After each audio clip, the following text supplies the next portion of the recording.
ليس له سلطان على الذين آمنوا وعلى ربهم يتوكلون إنما سلطانه على الذين يتولونه والذين هم به مشركون وإذا بدلنا آية مكان آية والله أعلم بما ينزل قالوا إنما أنت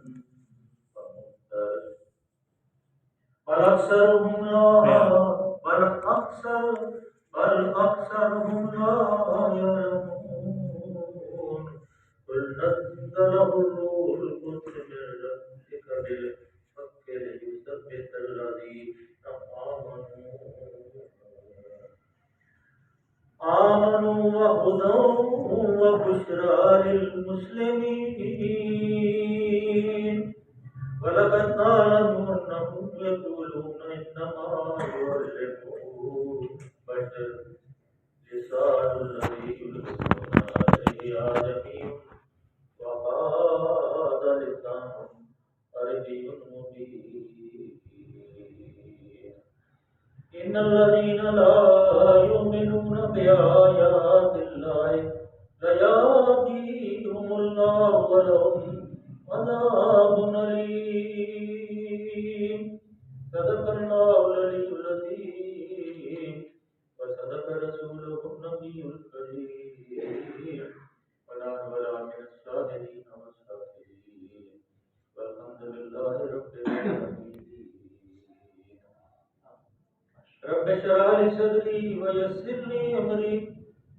واحلل عقدة من لساني يفقهوا قولي ربنا آتنا من لدنك رحمة وهيئ لنا من أمرنا رشدا محترم حضرات، یہ سورہ نحل جو ہے پڑھ رہے ہیں، پہلی جو آیتیں میں نے جو تلاوت کی ہیں کل بھی ہم نے پڑھی تھی، تو اس مضمون کا حصہ تھا، تسلسل تھا، تو میں نے آج ان کو دوبارہ بنایا تاکہ کل کا جو مضمون ہے اور آج کا جو مضمون ہے وہ ذرا تھوڑا سا واضح ہو جائے اور ذہن جو ہمارے وہ بھی اس کے اندر بھی یہ سما جائے کہ یہ اللہ نے کیا فرمایا۔ اللہ نے جب کل ہم نے پڑھا تھا تو کل ہم نے یہ پڑھا تھا کہ آخرت میں ایسے لوگوں کو ان کے اجر اللہ تعالیٰ ان کے بہترین اعمال کے جو بہترین سب سے اچھے اعمال ہوں گے ان کے مطابق دیں۔ مطلب میرے بہت گھٹیا بھی اعمال ہیں، بالکل نہ ہونے کے برابر ہی میرا عمل ہے، لیکن میرا کوئی اعلیٰ بھی عمل ہے، تو اللہ جو چھوٹے عمل ہوں گے جو گھٹیا یا کچھ بالکل بدن کے اندر بالکل کم ہوں گے ان کو برابر نہیں رکھے گا، بلکہ اللہ تعالیٰ جو آپ کو اجر دے گا، یہ ایک بڑی اللہ کی طرف سے کہتے ہیں بشارت ہوتی ہے، خوشخبری ہوتی ہے، اللہ نے آپ کو ایسی امید دلا دی ہے کہ آپ کو اگر آپ پیتل یا لوہے کا عمل کرتے ہیں تو آپ کو اللہ سونے کا اجر دے۔ تو اسی طرح آپ کی جو کم تر اعمال ہے اللہ ان کو کم تر نہیں کرے گا، بلکہ آپ کو اعلیٰ جو اعمال ہیں ان کے برابر آپ کو اجر عطا کرتا ہے۔ یہ اللہ تعالیٰ کی عنایات ہے۔ تو اللہ تعالیٰ نے یہ فرمایا کہ اللہ ہر چیز کو بے آسن ماکانی عمل اور جو کچھ تم کرتے ہو اللہ تعالیٰ وہ سب سے باخبر ہے، کوئی بے خبری میں نہیں ہے۔ ہر چیز اللہ تعالیٰ کے علم میں، اللہ جو تحت و شعور میں ہے، جو دل کے اندر کی کیفیوں میں ہے، جیسے اللہ نے سورہ کاف کے اندر فرمایا وَلَقَدْ خَلَقْنَا الْإِنسَانَ وَنَعْلَمُ مَا تُوَسْوِسُ بِهِ نَفْسُهُ، کہ دل کے اندر جو وسوسے پیدا ہوتے ہیں، جو نماز کے اندر پڑھ رہے ہوتے ہیں تو توجہ اگر ہماری ہٹ جاتی ہے، اگر ہم معنی کے اوپر غور کریں کہ اللہ شریف پڑھ سورہ فاتحہ پڑھ رہے ہیں اور اگر پیچھے کوئی دوسری صورت ملا کے وہ جو یہ پڑھ رہے ہیں اس کو بھی ہمیں سمجھ آتی ہے وہ کیا پڑھ رہے ہیں، تو اگر ہم اس کے اوپر غور کرتے رہیں تو اللہ کا خوف اور اللہ کی جو خشیت ہے وہ دل کے اوپر نازل ہوتی رہتی ہے، جیسے پتھر پہ پانی برستا ہے نا آہستہ آہستہ آہستہ آہستہ تو وہ سوراخ کر دیتا ہے پتھر کے اندر۔ اسی طرح جب اللہ کی خشیت دل کے اوپر ٹپکتی ہے یا دل کے اوپر اللہ کی خشیت نازل ہونا شروع ہو جاتی ہے تو اللہ تعالیٰ انسان کو اپنے قریب کر لیتا ہے۔ غریب جب انسان ہوتا ہے پھر اس کی سوچ بدل جاتی ہے، اس کا رنگ ڈھنگ بدل جاتا ہے، اس کا اٹھنا بیٹھنا بدل جاتا ہے، اس کی فکر مندی بدل جاتی ہے، وہ یہ بڑی بڑی علامت ہے۔ تو اللہ نے فرمایا جب قرآن پڑھو، جب قرآن پڑھنے لگو تو شیطان رجیم سے پناہ مانگ لیا کرو۔ کیوں کہ یہ شیطان جو ہے انسان کو بہکاتا ہے، اس سے صرف یہ نہیں کہ اعوذ باللہ من الشیطان الرجیم بسم اللہ الرحمن الرحیم پڑھ کے، بلکہ دل کے اندر بھی یہ خواہش ہونی چاہیے کہ میں شیطان سے بچنا چاہتا ہوں، اللہ مجھے بچا۔ جب آپ اس التجا کو اس انداز میں کریں گے اللہ کے آگے تو پھر شیطان سے اللہ کی محبت آپ کی حفاظت کر رہا ہے۔ جیسے کہ سورہ آیت الکرسی کا میں نے وہ ایک آپ کو واقعہ سنایا تھا، میں نے ترجمہ قرآن میں پڑھا تھا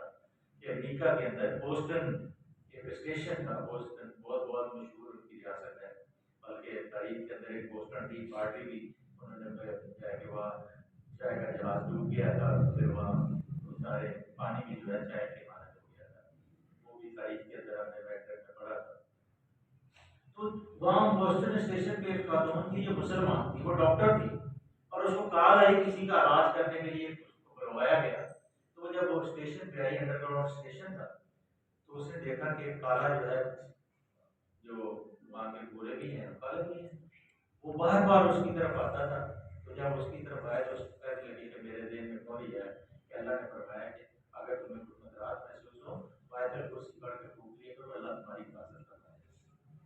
یعنی میں نے پھر جب فوراً میرے ذہن میں آیا تو میں نے اللہ لا الہ الا هو الحی القیوم لا تأخذہ پوری آیت الکرسی پڑھ کے میں نے اپنے جسم کو پھونک ماری، پھر دوسری دفعہ، پھر تیسری دفعہ، تو وہ بار بار میری طرف آتا تھا، پیچھے چلے جاتا تھا، بار بار آتا تھا، پیچھے چلے جاتا تھا، بار بار آتا تھا۔ اس دوران ٹرین آ گئی، میں ٹرین میں بیٹھ کے چلے گئی۔ لیکن میں نے دوسرے دن جب صبح اخبار کو پڑھا تو میں نے دیکھا کہ بوسٹن اسٹیشن کے اوپر اس گورے اس کالے نے یہ بات اس کو پتا کر، تو میں اس کو ملنے کے لیے جیل میں گئی اسپیشلی، اس نے پورا واقعہ ترجمان قرآن میں لکھا ہوا کہ میں جیل میں گئی، تو میں نے اس سے پوچھا کہ مجھے جانتا ہے، میرے شکل سے جانتا ہے، میری تیری فلاں ملاقات ہوئی؟ اس نے کہا ہاں میں،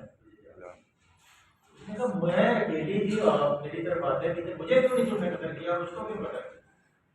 جب میں تیری طرف آتا تھا تو ایک جو ایکل آدمی تھا جو میرے اور تیرے درمیان کھڑا ہو جاتا تھا اور میں مان جاتا،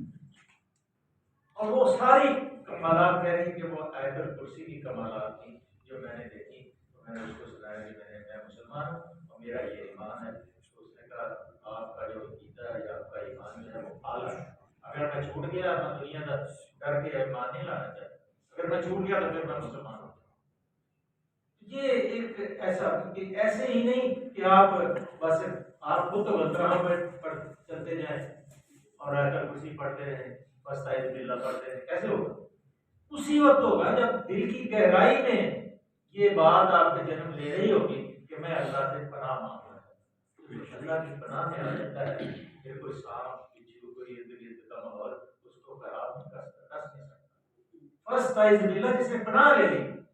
بلکہ آج کل لوگ بندوں کی پناہ لے لیتے ہیں، جیسے نبی صلی اللہ علیہ وسلم بھی کے زمانے میں بھی لوگ پناہ مانگتے ہیں، اور جس کی پناہ میں انسان آ جاتا تھا اس کے اوپر کوئی ہاتھ نہیں اٹھاتا۔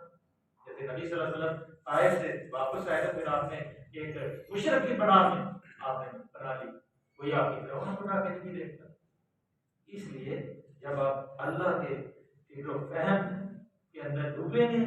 اور اللہ سے پناہ مانگیں گے تو پھر اللہ تعالیٰ آپ کو اپنی حفاظت عطا فرمائے گا۔ اس لیے قرآن جب بھی پڑھیں تو فاستعذ باللہ، اعوذ باللہ السمیع العلیم، اس کی پناہ مانگیں۔ انہ لیس لہ سلطان علی الذین آمنوا وعلی ربہم یتوکلون۔ اللہ فرماتے ہیں کہ شیطان کو تسلط جو ہوتا ہے، قبضہ جو ہوتا ہے، شیطان تمہارے اوپر قبضہ نہیں کر سکتا ان لوگوں کے اوپر جو ایمان لاتے ہیں اور اللہ کے اوپر توکل کرتے ہیں۔ حسبی اللہ لا الہ الا هو علیہ توکلت وهو رب العرش العظیم۔ جب اس کے اوپر توکل انسان کر لیتا ہے تو پھر شیطان اس کے اوپر قبضہ نہیں کر سکتا۔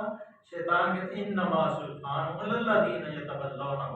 شیطان تو ان لوگوں کا سرپرست بنتا ہے جو کیا کہتے ہیں الذین یتولونہ، جو اس کے بھروسے پہ نہیں چلتے بلکہ اپنے بھروسے پہ چلتے ہیں، والذین هم به مشرکون، یشرکون، اور وہ لوگوں کو اللہ کے ساتھ شریک ٹھہراتے ہیں، ان کے اوپر اللہ تعالیٰ کا جو شیطان کا تسلط ہوتا ہے، تو شیطان جو اللہ کے بندے ہیں ان کے اوپر کوئی اس کا شیطان کا تسلط نہیں ہوتا۔ اس لیے بار بار لوگ کہتے ہیں شیطان نے مجھے یہ کہہ دیا، شیطان ہماری نیت کے اندر فرق ہوتا ہے۔ اسی لیے اللہ نے نبی صلی اللہ علیہ وسلم نے فرمایا، بخاری کی سب سے پہلی حدیث ہے، انما الاعمال بالنیات، عمل کا انحصار نیت پہ ہے، لیس للانسان الا ما سعى، انسان کے لیے وہی ہے جس کی وہ کوشش کرے گا۔ اگر آپ کی نیت درست ہے تو پھر اللہ تعالیٰ، اگر آپ کا ایمان مضبوط ہے، آپ اللہ کے اوپر ایمان رکھتے ہیں، اللہ کی وحدانیت پہ یقین ہے تمہیں، اور آپ شرک نہیں کرتے، اور اللہ کے جانتے ہیں کہ ہر چیز اللہ کی طرف سے ہونی ہے، تو پھر شیطان آپ کے اوپر قبضہ نہیں کر سکتا۔ اب وہ ایک علم کی بات اللہ نے ارشاد فرمائی ہے، وَإِذَا بَدَّلْنَا آیَةً مَكَانَ آیَةٍ بَلَّغَ بِمَا يُنَزِّلُ قَالُوا إِنَّمَا أَنْتَ مُفْتَرٍ بَلْ أَكْثَرُهُمْ لَا يَعْلَمُونَ۔ یہ ایک علم کی اللہ نے بات بتائی کہ کچھ لوگ ہیں جو جب قرآن نازل ہو رہا تھا تو تدریج سے آہستہ آہستہ کہ لوح محفوظ سے آہستہ آہستہ جبریل علیہ السلام لے کے تشریف، اور ایک مضمون کو مختلف انداز میں اللہ تعالیٰ جبریل علیہ السلام کو دیتے تھے کہ آج اگر اس طریقے سے سمجھایا ہے تو اسی مضمون کو دوسرے طریقے سے سمجھاؤ، جیسے کہ ملک کے اندر افالم یرون الی الطیر، کہ دیکھو ذرا آسمان کی طرف، کہ آسمان کے بعد جو پرندے اڑتے ہیں ان کو کیسے اللہ تعالیٰ معلوم سے گھومنا الرحمن، اللہ کے علاوہ کون کو بات، اس کا رسول سورہ قاف کے اندر اللہ نے فرمایا اولم یرون الی السماء کیف بنیناها وزیناها وما لها من فروج، ذرا دیکھو آسمان کی طرف کہ جو تارے اوپر چمکتے ہیں یہ کیسے چمکتے ہیں، کوئی اس کے اندر کوئی آپ کو رکھنا نظر آتا ہے؟ یہ مختلف انداز سے اللہ تعالیٰ قرآن کو نازل فرما کے مختلف تدبیروں سے، مختلف تمثیلوں سے، مختلف مثالوں سے انسانوں کو سمجھاتا ہے۔ لیکن وہ جو کافر لوگ تھے وہ کیا کہتے تھے، وَإِذَا بَدَّلْنَا آیَةً مَكَانَ آیَةٍ وَاللَّهُ أَعْلَمُ بِمَا يُنَزِّلُ قَالُوا إِنَّمَا أَنْتَ مُفْتَرٍ بَلْ أَكْثَرُهُمْ لَا يَعْلَمُونَ۔ وہ لوگ کہتے تھے یہ قرآن مفتر، خود گڑھتے، خود بناتے۔ نبی صلی اللہ علیہ وسلم جب تبلیغ کے لیے نکلتے تھے تو صفا کے پاس یا مروہ کے پاس ایک لوہار کا اڈا تھا، اور وہ رومی اور کسی مشرک کا وہ غلام تھا، روم کا رہنے والا تھا، اور آپ اس کو تھوڑی اس کو انجیل بھی آتی تھی، قرآن بھی آتی تھی، وہ تھوڑی تھوڑی پڑھتا تھا کیونکہ اپنے عبرانی زبان میں، اس کو عربی نہیں آتی تھی، آپ اس کے پاس بیٹھ کر اس کو تعلیم دیتے۔ بعد میں وہ سنا ہے، تاریخ کے اندر آتا ہے، اس کے مختلف نام بیان کیے گئے ہیں، وہ آپ سے قرآن سنتے تھے، آپ اس کو سناتے تھے، سمجھاتے تھے، تو آہستہ آہستہ ہو۔ لیکن یہ جو ہے مشرک تھے، یہ کہتے تھے کہ یہ اس سے یہ اس قرآن کو سیکھتے، اللہ نے آگے فرمایا وہ آجمی، وہ اجمی ہے، اور یہ قرآن جو ہے عربی مبین ہے، اس کو تو عربی آتی ہی نہیں، وہ تو اس کو کیا پتا ہے کہ قرآن کیا ہے۔ جیسے سورہ فرقان میں کہا تبارک الذی نزل الفرقان علی عبدہ لیکون للعالمین نذیرا الذی لہ ملک السماوات والارض ولم یتخذ ولدا ولم یکن لہ شریک فی الملک خلق کل شیء وقدرہ تقدیرا۔ اور وہ کیا کہتے تھے کہ یہ اللہ کا کہہ رہا تھا، کہو ان سے قل انزلہ الذی یعلم السر فی السماوات والارض انہ کان غفورا رحیما، یہ اس کی طرف سے نازل شدہ ہے۔ وہ کہتے تھے ان کو وہ سکھاتے ہیں، دن رات اس کو سکھاتے ہیں، بھیا تم علیہ بکرۃ واسیلا، سیکھ کے پھر دن رات اس کو پڑھتے سنا۔ اسی طرح یہ مشرک بھی کہتے تھے کہ یہ مفتری قرآن خود کرتا ہے، کیونکہ قرآن تدریج سے اللہ نازل فرماتا ہے، ضرورت کے مطابق کیسے سمجھانا ہے، کیونکہ انسانی دماغ اس قابل نہیں ہے کہ اللہ کے کلام کو فوری طور پہ جذب کرے، اس لیے وہ آہستہ آہستہ اللہ ضرورت کے مطابق قرآن کو نازل فرماتے تھے، آپ کے دل کے اوپر نازل ہوتا تھا، آپ اس کو جذب کرتے تھے، پھر آپ اس کو پڑھ کے سناتے تھے، اور پھر آپ کی زبان سے جو معنی نکلتے تھے، ہماری تو وہ وسعت نہیں ہے، ہماری جو زبان ہے وہاں تک پرواز ہی نہیں کر سکتی کہ جیسے وہ قرآن سمجھاتے تھے، اور جس انداز سے وہ اللہ کے رسول صلی اللہ علیہ وسلم کی زبان سے قرآن نکلتا ہوگا، جہاں فرشتے ٹھہر جاتے ہوں، جہاں پرندے اڑ جاتے تھے، جہاں ہوائیں ساکت ہو جاتی جاتی تھی اور قرآن سننے کے لیے ٹھہر گئے. جب وادی نخلا میں جن اکٹھے ہو گئے, جب آپ نے کہا رحمان, کس انداز سے اللہ کے رسول صلی اللہ علیہ وسلم کی زبان کے اندر کتنی شیرینی اور کتنی لذت ہوگی کہ سارے جن جو وادیوں میں رہتے تھے سارے اکٹھے ہو گئے سورہ رحمان. اور کتنے جن مسلمان ہو گئے, جنہوں کے اندر بھی عیسائی بھی ہیں, مسلمان بھی ہیں, سکھ بھی ہیں, دوسرے مذاہب کے لوگ بھی. اس کا پورا قصہ رحمان, سورہ رحمان کے اندر پورا, وہ کافر بھی ہیں, مشرک بھی ہیں. تو اکثر و ملایا, یہ اکثر جو لوگ یہ ایسی باتیں کرتے ہیں, اللہ فرماتے ہیں کہ میرے محبوب صلی اللہ علیہ وسلم, یہ جو تمہارے اوپر بہتان باندھتے ہیں یہ ظاہر ہے. وَإِذَا خَاطَبَهُمُ الْجَاهِلُونَ قَالُوا سَلَامًا, جب یہ مل جائے چلو سلام کرو, ان کو فارغ کرو, وقت ضائع نہ کرو. یہاں اللہ نے فرمایا, جہاں سورہ وہاں فرقان میں فرمایا تھا, کہ یہاں اللہ نے فرمایا قُلْ نَزَّلَهُ روح القدس من ربك بالحق ليثبت الذين آمنوا وهدى وبشرى للمسلمين. اکثر لوگ, اصل بات یہ ہے کہ ان میں سے اگر اکثر لوگ حقیقت سے ناواقف ہیں, ان سے کہو, کیا کہو, اس سے تو روح القدس جبریل امین ہے, وہ لے کے آتے ہیں, وہ امین ہیں, سب امین ہیں, پھر امین ہیں. ان کے کوئی ان کی لالچ, کوئی ان کو ضرورت, کوئی ان کو یہ وہ دنیا کی کوئی ان کے دماغ کے اندر کوئی ایسی خواہش نہیں ہے. وہ روح الامین ہے, وہ اس قرآن کو لے کے آتے ہیں جو اپنی طرف سے کوئی چیز اس سے نہیں ملا سکتی. جو اللہ نے فرمودات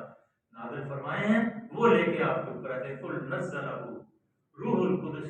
من ربک بالحق لِيُثَبِّتَ الَّذِينَ آمَنُوا وَهُدًى وَبُشْرَى لِلْمُسْلِمِينَ. یہ روح القدس ہیں اللہ کی طرف سے حق لے کے پورا ایمان, پورا, تاکہ ایمان لانے والوں کے ایمان کو اور پختہ کرے, وہ لے کے نازل ہوتے ہیں. یہ جو کہتے ہیں وہ پوری ایک صورت ہے میرے ذہن میں نہیں آ رہی, جس میں کہتے ہیں کہ یہ کہاں کا کلام ہے, یہ فلاں کا کلام ہے, جو آگے سے اللہ خود ہی جواب دیتا ہے. اسی وقت وہ صورت نازل ہو رہی ہے. حضرت عمر فاروق رضی اللہ تعالیٰ عنہ اسی صورت کو سن کے فوراً مسلمان ہوئے. یہ فرمایا آمن, تاکہ یہ ایمان کو اور پختہ کرے اور فرما برداروں کی زندگی کے معاملات میں سیدھی راہ بتائے. للمسلمین, سیدھی راہ بتائے کہ بتدریج اس کلام کو لے کر آنے اور بیک وقت سب کچھ دے نہ لے آنے کی وجہ یہ نہیں ہے کہ اللہ علم و دانش سب کچھ ایک دفعہ نہیں ہوتا, بلکہ نبی صلی اللہ علیہ وسلم تو جذب کر سکتے. آپ صلی اللہ علیہ وسلم کو بچپن میں اللہ تعالیٰ نے تو صلاحیتیں عطا فرما دی, بلکہ معراج سے جانے سے پہلے آپ کے سینے کو دوبارہ چاک کیا تو آپ کا شکل صدر ہوا آپ کا. ایک تو اماں حلیمہ کے گھر میں, جب آپ کے بھائی جو رضائی بھائی تھے, اماں حلیمہ کے بیٹے تھے, انہوں نے آ کے گھر میں بتایا کہ اماں آج ایک عجیب واقعہ ہوا کہ ہم بکریاں چرا رہے تھے اور دو سفید پوش آدمی ہے جنہوں نے سب رنگ کے امامے پہنے ہوئے تھے, اور میرے بھائی کو پکڑ کے لے گئے اور انہوں نے پہاڑ کی اوٹ میں ان کو لٹایا اور سینے کو چیرا اور چیر کے پھر اس میں سے وہ چیز نکال کے باہر پھینکی اور پھر اس کو ویسے کر کے چلے. پھر اماں حلیمہ آپ کو پتہ ہے تاریخ سیرت کی کتابوں میں کہ وہ واپس لے کے آئی آپ آمنہ رضی اللہ تعالیٰ عنہ کے پاس کہ یہ آپ کا بیٹا کچھ عجیب و غریب ہے, آج یہ واقعہ مجھے فکر ہے کوئی ایسی چیز نہ ہو جائے. لیکن پھر وہ کچھ دیر کے بعد ان کو واپس لے گئے. اور پھر دوبارہ معراج پہ جانے سے پہلے جو باب ام ہانی ہے, اگر کسی حرم دیکھا سب لوگوں نے, جو حرم دیکھا وہاں ایک باب ہے, دروازہ ہے, اس کا نام باب ام ہانی. وہ حضرت محمد صلی اللہ علیہ وسلم کی پھوپھی ذات بہن جو تھی ام ہانی, ان کا گھر تھا. وہ وہاں واپس ہوئے ہوئے تھے, حرم کے اندر ہی آپ تھا وہ دروازہ, وہ گھر بھی حرم کے اندر ہی داخل ہو گیا ہے. تو وہاں سے اللہ کے رشتے نے آپ کو اٹھایا اور زمزم کے قریب لے گئے, پھر آپ کا شکل صدر کیا. پھر وہ بیچ میں سے جو نفسانی خواہشات تھی بالکل ختم کر دی. پھر معراج سبحان اللہ الذی اسری بعبدہ لیلا من المسجد الحرام الی المسجد الاقصی. پھر وہ وہاں سے مکے سے بیت المقدس گئے اور بیت المقدس میں جا کے سب پیغمبر وہاں پہلے سے حاضر تھے, ان کو سب کو امامت کرائی اور اس کے بعد پھر نورانی سیڑھی سے اوپر گئے. وہ میں نے پہلے بھی قوالی کا ایک بڑا بہترین شعر ہے, معنی اس کے بڑے اچھے ہیں. سر لام کہاں سے طلب ہوئی, سوئے منتہا وہ چلے گئے. کہ جہاں انتہا ہے وہاں نبی گئے، اس سے آگے کوئی جا نہیں سکتا۔ یہ ٹائم ہو گیا، یہ آیت مکمل کر۔ وَلَقَدْ نَعْلَمُ أَنَّهُمْ يَقُولُونَ إِنَّمَا يُعَلِّمُهُ بَشَرٌ لِسَانُ الَّذِي يُلْحِدُونَ عَلَيْهِ أَعْجَمِيٌّ وَهَذَا لِسَانٌ عَرَبِيٌّ مُبِينٌ۔ ہمیں معلوم ہے یہ لوگ تمہارے متعلق یہ کہتے ہیں کہ اس چیز کو کاٹ نہیں سکتا ہے، حالانکہ اس کی زبان حضرت سلمان فارسی کے بارے میں بھی لکھا ہوا ہے۔ حالانکہ حضرت سلمان فارسی رضی اللہ تعالیٰ عنہ مدینے میں مسلمان، تو یہ مکے میں صورت نازل ہوئی، تو وہ ان کی زبان عجمی تھی، وہ عربی نہیں تھا، کلام یہودی تھا، اور اس کو قرآن اور انجیل آتی تھی تھوڑی تھوڑی، لیکن آپ اس کے پاس بیٹھ جاتے تھے، اہل کتاب تھا، تو آپ اس لوگوں نے کہا کہ یہ ان کو پڑھاتا ہے، اور یہ اللہ نے کہا اس کی زبان تو آج عجمی ہے۔ 40 سال تمہارے درمیان میرا محبوب رہا ہے، 40 سال کے دوران کبھی اس نے اپنی زبان سے کوئی ایسا لفظ نہیں۔ یہی بات ہرقل کے دربار میں جب ابو سفیان گئے تھے تو ان سے کہا، ہرقل نے پوچھا کہ جب انہوں نے نبوت کا اعلان نہیں کیا تھا تو کیا انہوں نے کبھی جھوٹ بولا تھا؟ کہا اللہ، کبھی ان کی زبان سے کبھی جھوٹ کی بات کبھی نکلی، کبھی فوش باتیں کی، وہ سچا نبی ہے، اس کے علاوہ کوئی بات نہیں۔ جب نبوت کے اعلان سے پہلے جھوٹ نہیں کبھی بولا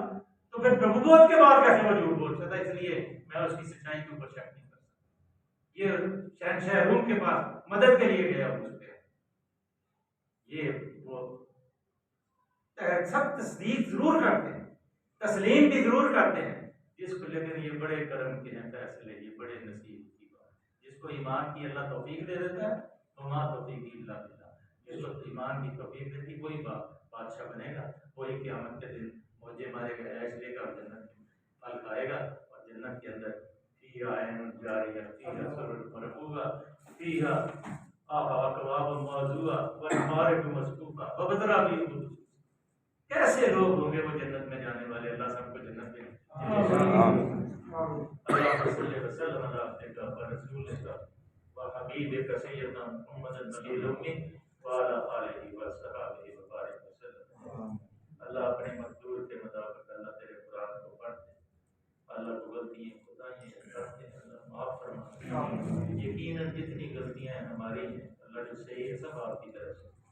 اللہ غلطیوں کو بھی صحیح فرما دے، اللہ ہماری نیتوں کو درست فرما دے، اللہ ہمارے سینوں میں خوشحالی عطا فرما دے، اللہ اس قرآن کی برکت سے ہمارے گھروں میں عطیت عطا فرما دے، اللہ جن کی اولادیں ہیں ان کو صالح کر دے،